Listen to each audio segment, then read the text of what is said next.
신약 성경 누가복음 3장 1절에서 6절까지 한 절씩 교독하겠습니다.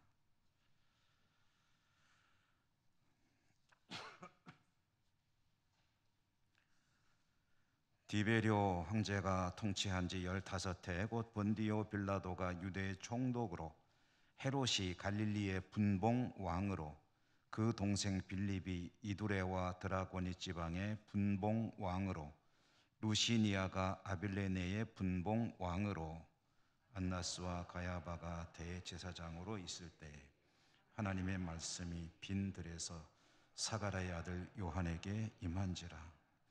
요한이 요단 강 부근 각 처에 와서 죄 사함을 받게 하는 회개의 세례를 전파하니 선지자 이사야의 책에 쓴 바 광야에서 나의 소리가 있어 이르되 너희는 주의 길을 준비하라. 그의 오실 길을 곧게 하라. 모든 골짜기가 메워지고 모든 산과 작은 산이 낮아지고 굽은 것이 곧아지고 험한 길이 평탄하여질 것이요 모든 육체가 하나님의 구원하심을 보리라 함과 같으니라. 아멘. 오늘도 주님의 은혜가 여러분과 함께 하시기를 기원합니다. 성경은 법전이 아니고 성경은 과학책도 아니고 성경은 사전도 아니고 굳이 비유하자면 성경은 통째로 하나의 이야기책입니다. 하나님이 들려주시는 이야기죠. 그 이야기는 하나님께서 어떻게 세상을 지으시고 사람을 지으셨는가를 알려주시는 것으로 시작해서 하나님께서 그렇게 보기에 좋으시게 지으신 사람과 세상이 어떻게 죄로 인해 망가지게 되었는지를 밝혀주고, 그럼에도 불구하고 그 세상, 무엇보다도 그 속에 중심이 되는 사람을 구원하시려는 하나님의 일하심이 어떻게 전개되었는데, 하나님은 어떻게 인간에게 복 주시기를 원하시는데, 인간은 그 하나님의 마음을 어떻게 아프게 하며 하나님을 어떻게 배신하며 살았는지를 쭉 이야기를 들려주시는데요. 구약 성경 이야기는 그 역사 이야기입니다. 그 중에 그래도 하나님께 감사와 찬양과 영광을 올려드린 사람들의 이야기가 시편과 같은 책들이 있는가 하면, 하나님 말씀을 떠나서 죄 가운데 거하는 사람들을 하나님께서 다시 하나님 곁으로 부르시기 위해서 종들을 보내서 외친 말씀이 예언서들입니다. 이것이 구약 성경의 큰 틀입니다. 그렇지만 하나님의 그와 같은 노력에도 불구하고 인간들은 하나님의 부르심의 기대에 부응하지 못했고, 하나님께서 이제는 말씀의 종을 보내지 않으시는 그런 시기가 오게 됩니다. 그게 말라기 선지자를 마지막으로 하나님께서 침묵하시는 기간인데, 그 기간이 약 한 400년쯤 됩니다. 그래서 그 400년쯤이 지났을 때 하나님께서 이제는 새 언약을 시행하시는데, 그것은 이미 구약에 예고되었던 하나님의 아들 예수 그리스도께서 이 땅에 오시는 것이 이제 그 시작이었습니다. 그러므로 예수 그리스도를 중심으로 보면 예수 그리스도의 오심, 앞으로 오실 것이다 라는 것을 미리 예고하는 책이 구약 성경이라고 한다면, 오신 예수님 이야기가 바로 이 신약 성경이고 이후에 어떻게 될 것인지까지 전해주는 이야기로 이어지게 되죠. 우리는 구약 성경의 이야기들을 창세기로부터 쭉 훑어 내려와서 이제 구약 성경 이야기를 일단 일단락 짓고, 이제 예수 그리스도의 이야기로 넘어와 이제 신약 성경을 읽기 시작한 지 오늘이 네 번째입니다. 신약 성경 이야기는 복음서를 중심으로 네 권의 복음서가 있는데 다 읽을 수는 없고요. 네 권의 복음서를 들락날락하되 누가복음서를 중심으로 읽고, 그리고 이제 예수님께서 부활 승천하신 후에 교회는 어떻게 이루어졌는지 사도행전을 읽어가면서 말씀을 따라가고, 사도행전을 읽는 중간중간에 그 당시 교회들이 어떤 일이 벌어졌는지를 서신서들을 통해서 보고, 그리고 이제 사도 요한을 통해서 마지막으로 주신 말씀으로 볼 수 있는 요한계시록을 읽음으로 신약 성경을 전체를 조망하려고 합니다. 이 기간이 한 200회 정도 설교를 하면 되지 않을까 싶어요, 제 예상에. 그래서 그렇게 되면은 아마 한 4년 정도의 기간이 필요할 것 같습니다. 오늘 신약 성경 읽어 나가고 이제 네 번째 수요일, 좀 전에 말씀드린 대로 예수님의 이야기가 하나님의 위대한 구원의 역사죠. 그 신약 성경 복음서를 통해서 시작이 되는데, 그 시작 이야기 첫 번째로 우리가 읽은 것은 예수님의 족보였습니다. 그래서 아브라함이 이삭을 낳고, 이삭이 이제 아들들을 낳고, 그러면서 쭉 이어지는 그 족보 이야기를 통해서 하나님은 무엇을 말씀하시려 하셨는가? 약 400년간 아무것도 안 하고 계신 줄 알았는데 그 동안에도 하나님은 인류를 구원하기 위한 일을 계속 진행하고 계셨다. 우리의 눈에 보이지 않는다고 해서 하나님이 일을 안 하시는 것이 아니다. 하나님의 구원의 역사는 사람의 눈으로 보이든 안 보이든 관계없이 계속해서 진행되고 있는 것이다. 족보가 그것을 계시하고 있습니다. 그리고 이제 그 구체적인 시작은 나사렛이라고 하는 산골짜기 동네에, 조그마한 동네에 사는 곧 한 남자와 결혼할 예정인 처녀에게 천사가 나타나서 메시아가 잉태되고 태어날 것임을 예고하면서 이제 구체적인 역사가 시작이 됩니다. 그래서 그것을 보통 수태고지라고 하죠. 천사 가브리엘이 나타나서 곧 결혼할 예정인 한 처녀에게 너에게서 한 아기가 태어날 것이다 하면서 하나님의 메시지를 전할 때 그 처녀는 참 개인적으로는 굉장히 황당한 상황이죠. 그런데 주의 여종 예언이, 주의 말씀이 이루어지기를 바랍니다 라고 대답했고요. 이와 같이 자신의 처지와 상황을 뛰어넘는 순종의 믿음으로 나오는 한 사람을 통해서 하나님은 구원의 역사를 점점 더 구체화시켜 나가게 되었다. 믿음이란 나의 형편과 상황과 모든 것을 고려하는 것으로 제한 짓는 게 아니고, 특별히 하나님의 구원의 역사는 그와 같은 한계를 뛰어넘는 사람들에 의해서 믿음의 역사는 이어져 내려오고 있다. 그 말씀을 드린 바가 있습니다. 예수님께서 이제 베들레헴에서 태어나시죠.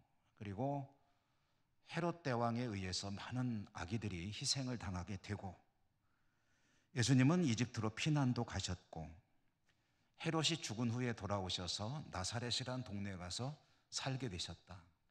예수님의 어린 시절 이야기는 성경이 그리 썩 비중 있게 전하지는 않습니다. 그러나 우리는 한 가지 부분을 읽었죠.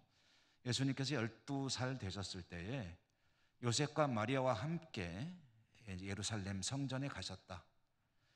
성전에서 이제 예수님을 이제 잃어버린 거죠. 그런데 나중에 찾고 보니까 랍비들 한 가운데 있으면서 율법을 토론하고 계신 소년 예수님을 부모들이 보았을 때 가벼운 책망을 하였지만 예수님은 뭐라고 대답하셨죠? 내가 내 아버지 집에 있어야 할 것을 모르셨습니까? 라고 말씀하시면서 자신의 정체성을 확실하게 드러내셨는데, 제가 말씀드린 바가 있습니다. 예수님께서 랍비들 가운데에서 율법을 주고받고 하면서 대화하셨다는 것은 어떤 모습을 보여주는 것이냐 하면, 특별히 성전이 기능을 상실하고 있을 때에 하나님을 섬기고 믿음으로 사는 것, 성전이 어떤 것인지를 거기에 있는 대율법 학자들에게 말하자면 강론을 하고 계셨다.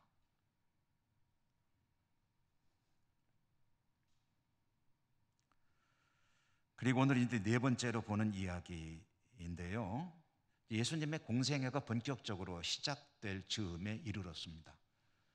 그런데 예수님의 공생애가 시작되기 직전에 한 사람 이야기가 나옵니다.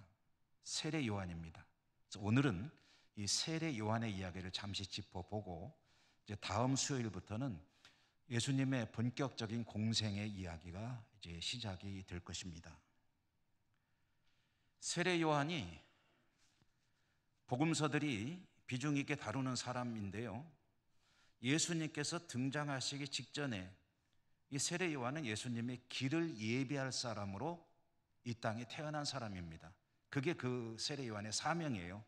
예수님의 길을 예비하고 앞장서서 길을 닦는 사람으로 세례 요한이 사명을 받고 태어났는데, 그래서 그런지 태어날 때부터 예수님하고 비슷한 면이 많이 있었죠.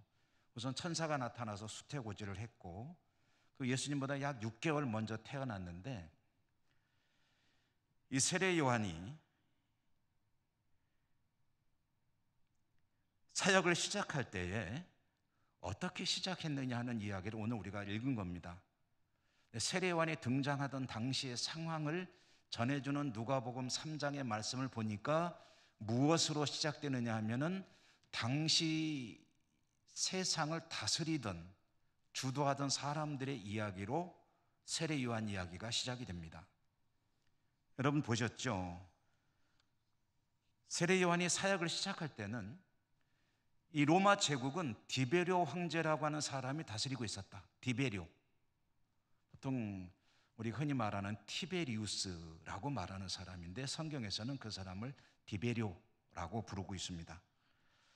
이 디베료 황제가 통치한 지 15년쯤 됐을 때에, 그리고 이때는 유대 땅은 본디오 빌라도가 총독으로 다스리던 때이고, 또 갈릴리는 대헤롯의 아들인 헤롯 안티파스가 분봉왕으로 있었고, 또 요단강 동편 쪽은 헤롯 빌립이 분봉왕으로 다스리고 있었다. 또 한 사람의 이야기는 뭐 그렇게 중요하지 않으니까 건너뛰겠습니다. 그리고 이때에 유대 나라는 대제사장으로는 안나스와 가야바가 있었다. 그때에 세례 요한이 자기 사역을 시작하게 되었다라고 하면서, 세례 요한의 사역 이전에 로마 황제로부터 유대 땅을 다스리던 정치인들과 유대 땅을 영적으로 이끌어가던 제사장들의 이야기를 먼저 꺼내고서 그 다음에 세례 요한 이야기를 하는 것을 볼 수가 있습니다. 이것은 세례 요한이 활동할 때 역사적으로 어떤 상황이었느냐 하는 것을 전해주는 것인데요, 이 누가복음은요 그런 특징이 있습니다. 그 당시 역사적인 배경 이야기를 비교적 다른 복음서보다 잘 들려줍니다. 뭐 예를 들자면, 예수님께서 태어나기 전에 요셉과 마리아가 베들레헴으로 가는 이야기가 나오죠. 베들레헴으로 갈 때 왜 갔느냐 하니까 가이사 아구스도가 호정령을 내렸다. 그래서 자기 본적지인 베들레헴으로 요셉과 마리아가 가게 되었다. 근데 가다 이제 만삭이니까 아기를 출산할 때가 되었는데, 사람들이 많이 몰리니까 이제 방이 없었고, 그래서 이제 아기를 부득이 이제 마구간에서 낳게 되었다. 뭐 그런 이야기를 우리가 알고 있죠.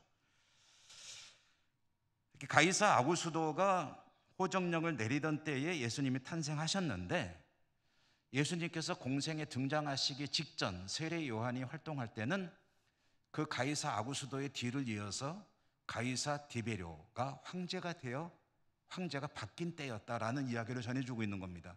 뭐가 그렇게 중요할까 그게? 그 의미는 조금 이따가 말씀드리도록 하겠습니다.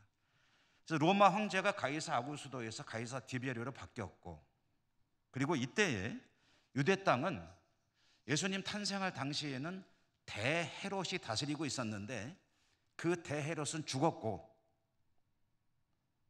대헤롯이 죽은 뒤에 이 이스라엘이죠. 이 이스라엘이라고 하는 이 땅덩어리를 한 사람이 다스리지 못하고 헤롯의 아들 세덱에게 로마 정부는 나눠줍니다. 나눠줘 가지고 다스리게 합니다. 그래서 나눈다는 분자를 써가지고 분봉왕이라는 이름을 붙입니다.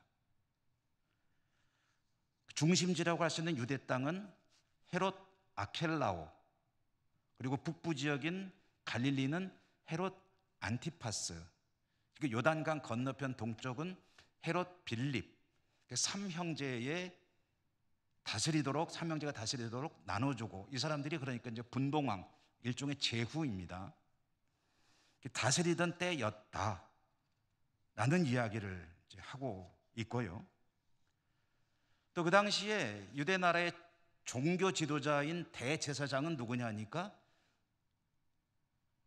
안나스와 가야바였다 라고 이야기를 합니다. 안나스와 가야바. 그러니까 여러분, 대제사장은요 원래 한 사람입니다. 우리나라의 대통령이 몇 사람입니까? 한 사람이잖아요.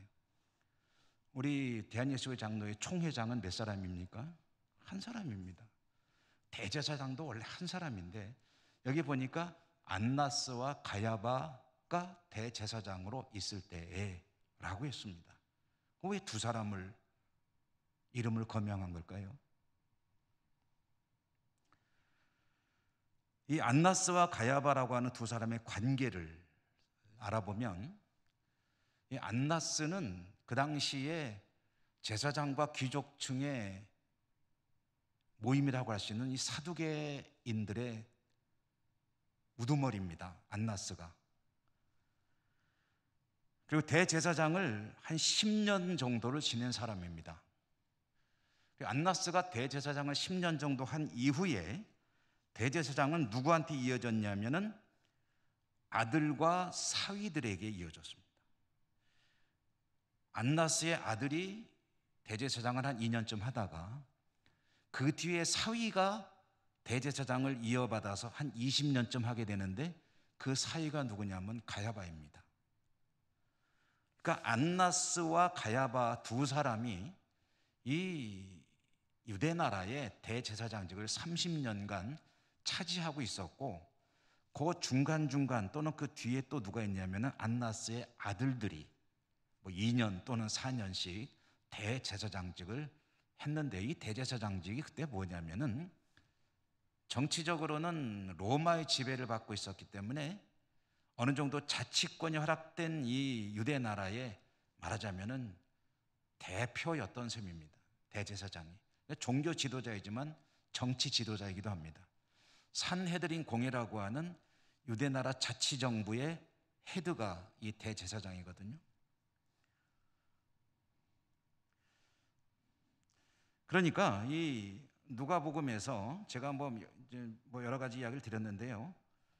사람들 몇 사람을 소개하고 있는데, 첫째로 누구를 소개합니까? 로마 황제. 두 번째로는 이 유대 나라를 다스리던 정치 지도자들, 그 다음에 종교 지도자들. 이 사람들이 이 지역을 다스리고 있을 때, 그리고 로마의 총독으로는 본디오 빌라도가 와서 여기서 다스리고 있을 그때에, 그런 상황 가운데서 누가 등장하느냐? 세례 요한이 사역을 시작했다.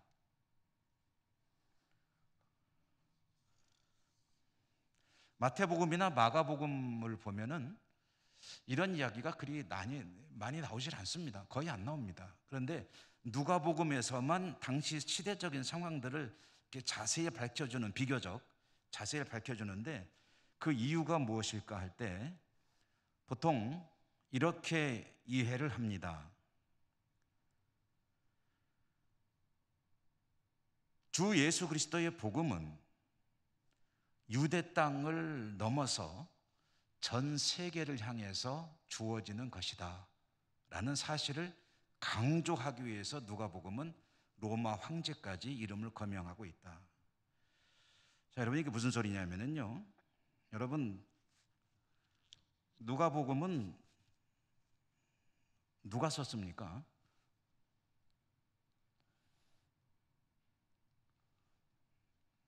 누가복음은 누가가 썼죠. 예, 그래서 누가복음입니다. 그런데 이 누가복음을 기록한 누가가 쓴 또 하나의 성경이 있습니다. 어떤 책이죠? 사도행전이죠. 저 누가복음과 사도행전을 읽어보면 쭉 이어지는 책입니다. 그런데 이 사도행전에서 여러분 가장 중심이 되는 구절, 사도행전 전체를 대표하는 구절이라고 할 수 있는 구절을 여러분 많이 들어보신 구절이 있죠. 뭐죠? 1장 8절이죠. 오직 성령이 너희에게 임하시면 너희가 무엇을 받고? 권능을 받고 예루살렘과 온 유대와 사마리아와 땅 끝까지 이르러 내 증인이 되리라. 그 예수님의 선언이 구체화되는 이야기가 사도행전이죠. 성령이 임하시고 제자들이 권능을 받고 예루살렘에서 교회가 이루어지고 그 예루살렘의 성도들이 사마리아까지 가서 선교를 하고 사마리아를 넘어 땅 끝을 향해서 나가는 이야기가 사도행전 이야기이고, 그 중간중간에 일어나는 이야기들을 기록해 놓은 서신서들이 우리가 알고 있는 바울 서신이라든가 여러 가지 서신서들이죠. 그러니까 누가복음과 사도행전으로 이어지는 이 누가가 쓴 이 성경에서 핵심이 되는 것은, 복음은 유대 땅에만 필요한 것이 아니라는 이야기. 유대 땅을 넘어서 사마리아로, 사마리아를 넘어서 전 세계 땅 끝을 향해서 나가는 것이 복음인데, 그러므로 누가는 시선을 유대 땅에다만 국한시키지 않습니다. 그 당시 전 세계라고 할 수 있는 로마, 그때 로마는 가이사 아구스도가 죽고 가이사 디베로가 다스리던 시대였다. 그때 유대 땅에서 사도 세례 요한이 사역을 시작했다라고 하면서 자신의 복음의 이야기를 펼쳐놓는 것입니다. 복음은 땅끝을 향해서 나가야 된다는 것을 사도행전에서 말하기 이전에 이미 누가복음에서 선언하고 있는 이야기가 바로 이 로마 황제 이야기를 꺼내는 이 대목에 들어있다라는 것이죠.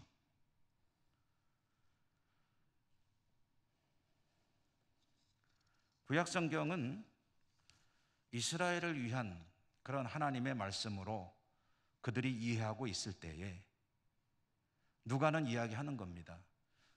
그리스도를 통한 복음은 유대인만을 위한 게 아니라는 거예요. 유대 민족에게만 필요한 것이 아니라는 거예요. 이 복음은 땅 끝까지 향해 나가야 되는 그런 구원의 복음이고, 그리고 지금 이 땅을 누가 다스리고 있다고요? 로마 황제가 다스리고 있지만 참된 왕은, 참된 주인은 로마 황제가 아니라 그리스도 예수시다 라는 것을 선포하는 그런 의미가 여기에 들어있는 것이다. 아주 작게 시작되죠.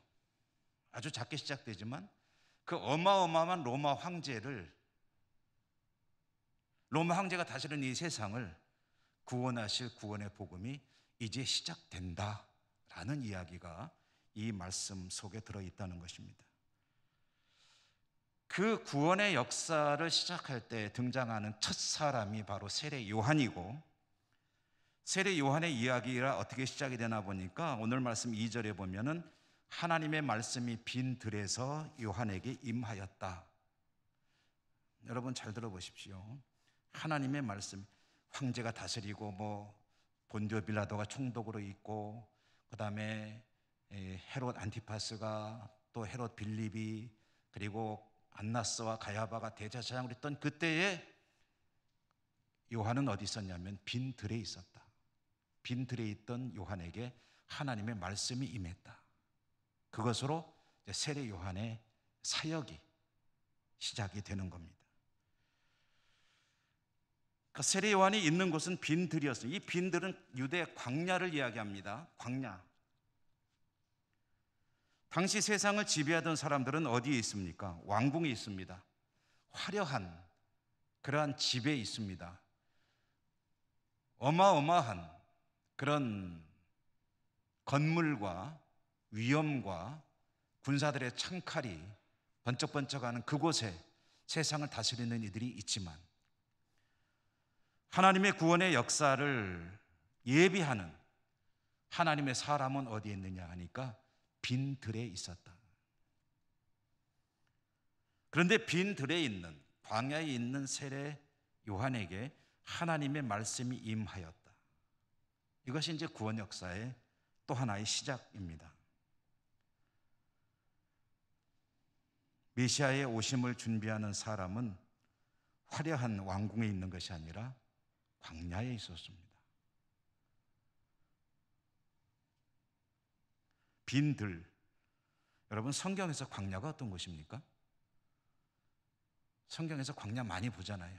많이 나오잖아요. 광야 하면 제일 먼저 생각나는 것이 무엇입니까? 출애굽한 이스라엘 백성들이 40년간 방황한 것이 광야였죠. 예수님께서 공생을 시작하기 전에 시험을 받으신 곳이 광야였죠. 광야는 아무것도 없는 곳입니다. 살 수가 없는 곳입니다. 광야는 황량한 곳입니다. 그런데 그곳에 뭐가 있냐면은 하나님의 말씀이 있습니다. 여러분, 광야라는 말이요, 그 구약성경 기록된 히브리 말로 보면은 말씀이라는 말과 같은 그런 단어를 씁니다. 그래서 광야는 곧 말씀입니다. 말씀이 곧 광야입니다. 광야에 있는 세례 요한에게 하나님의 말씀이 임하였습니다. 출애굽한 이스라엘 백성들은 아무것도 없는 그 광야에서 오직 하나님의 말씀만 가지고 살았습니다. 그리고 하나님 말씀으로 살아야 했습니다.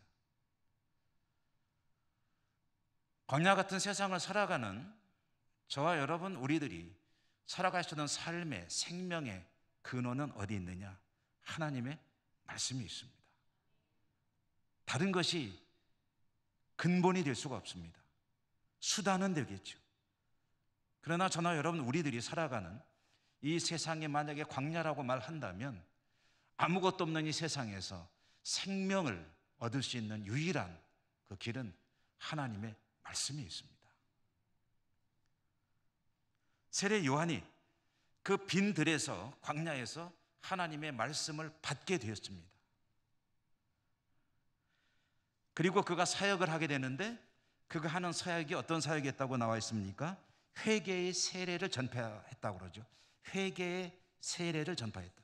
그러니까 세례 요한이 세례를 베풀지 않습니까? 그런데 그 외치는 세례 요한의 외침은 뭐냐면 회개를 촉구하는 것입니다. 그러니까 세례 요한이 받은 하나님의 말씀은 뭐냐면은 회개를 촉구하는 말씀을 받고 자기가 받은 그 말씀을 가지고 회개를 선포하며 회개의 세례를 베풀고 있었고, 이것이 주님의 오시는 길을 예비하는 것이었다. 좀 더 줄여서 말하면 회개에 대한 메시지를 받았다. 그리고 주님이 오기 위해서 필요한 것은 회개였다라는 그런 의미입니다. 광야의 말씀의 중심이 회개이고, 세례 요한의 사역의 중심이 회개이고, 세례 요한은 회개를 촉구하며 선포했고, 그것이 오시는 주님을 맞이할 수 있는 준비 작업이었다라는 것입니다. 근데 이 회개라는 말에 단어를 가지고 뜻풀이를 하면은 여러분, 이런 이야기입니다. 회개란 무엇이냐면은 첫째로는 2단계입니다. 마음으로 깨닫습니다. 깨닫는 것이 첫째 이제 시작이죠. 말씀을 듣고 회개한다는 얘기는 깨닫는 겁니다. 무엇을 깨닫습니까? 자신에게 있는 여러 가지 모순들을 깨닫는 거죠. 스스로가 죄인임을 깨닫고, 지금 살아가고 있는 삶의 방식들이 잘못되었다는 것을 깨닫고, 알게 되는 거죠. 두 번째로는 뭐냐면 삶이 그래서 변화되는 것이 회개입니다. 두 가지가 합쳐진 거죠. 깨닫고 변하는 것. 이것이 회개입니다.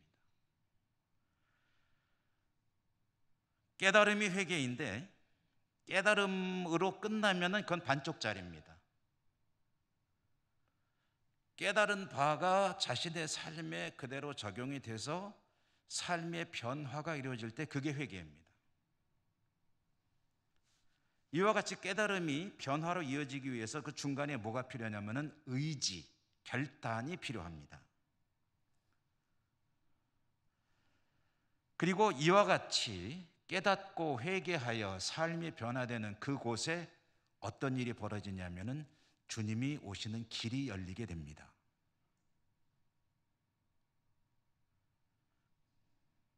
주님의 길을 곧게 하기 위해서 이루어져야 되는 일이 뭐냐면은 회개예요. 그 회개가 무엇인지를 오늘 보여주는 이야기가 5절에 나와 있습니다. 여러분 5절 한번 보실까요? 5절 한번 같이 읽어보죠. 읽어보겠습니다. 시작. 모든 골짜기가 메워지고 모든 산과 작은 산이 낮아지고 굽은 것이 곧아지고 험한 길이 평탄하여질 것이다.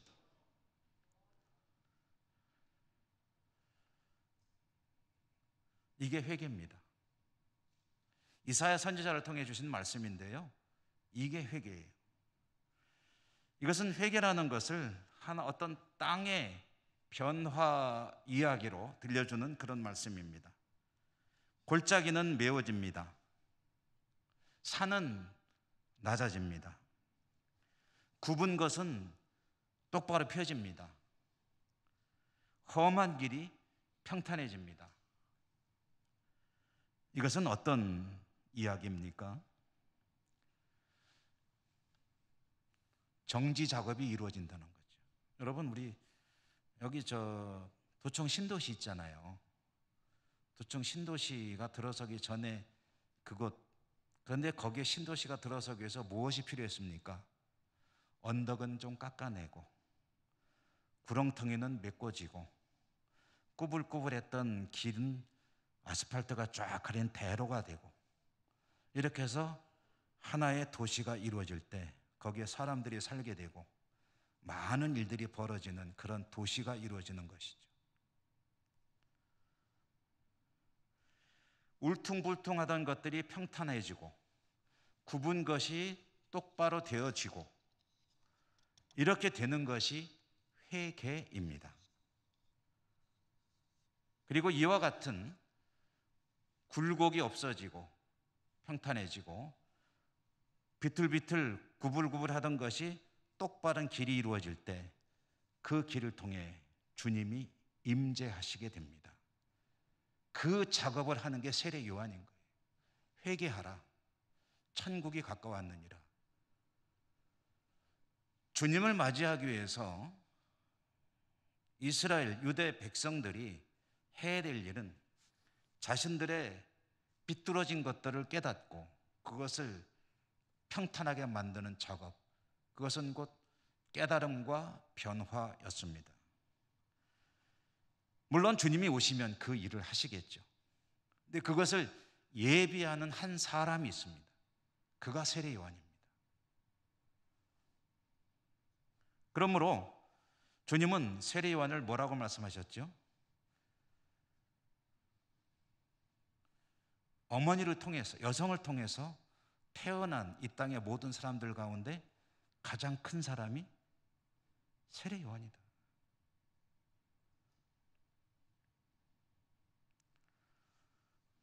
이와 같이 평탄하여질 것이요. 그 다음에 6절 한번 읽어볼까요? 6절 읽습니다. 시작. 모든 육체가 하나님의 구원하심을 보리라 함과 같으니라. 아멘. 이와 같은 회개의 역사를 통해서 누구든지 주 예수 그리스도를 영접하게 되고 그리고 주님을 만날 때 그에게 구원의 역사가 이루어지게 된다. 그걸 준비하는 작업을 하는 사람이 세례 요한입니다.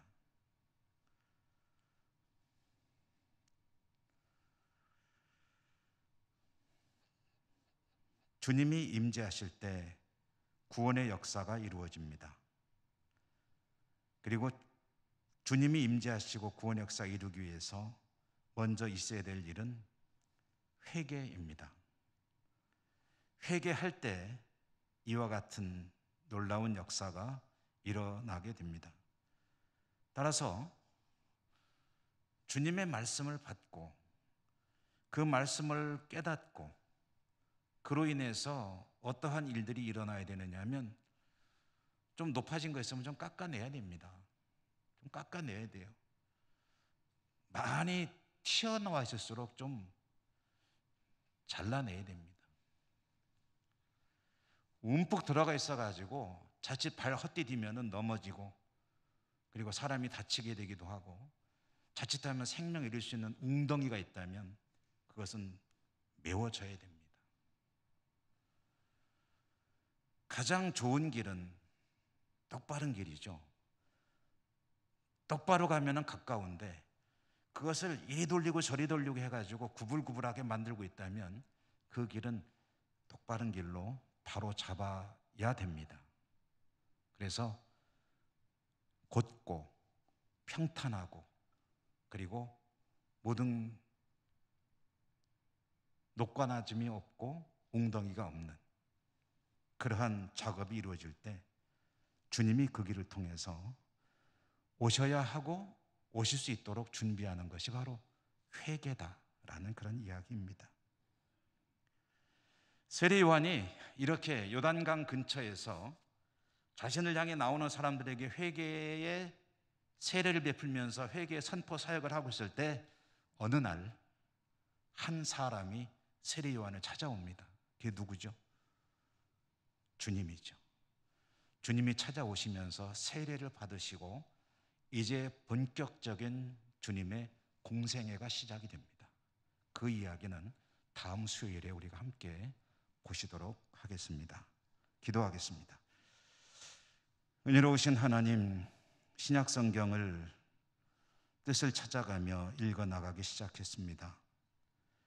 예수님의 이야기, 예수님의 뒤를 잇는 사도들의 이야기, 교회들의 이야기, 그리고 마지막 때를 계시하며 믿음으로 승리할 것을 권고하는 계시록의 이야기까지 저희들이 이 성경을 따라 읽어나갈 때 성경을 통해 말씀하시는 하나님의 구원의 역사, 그 비밀이 저희들에게 밝게 깨달아지고 말씀을 간직하고 살아가는 성도의 삶으로 나아갈 수 있도록 은혜 더하여 주시옵소서.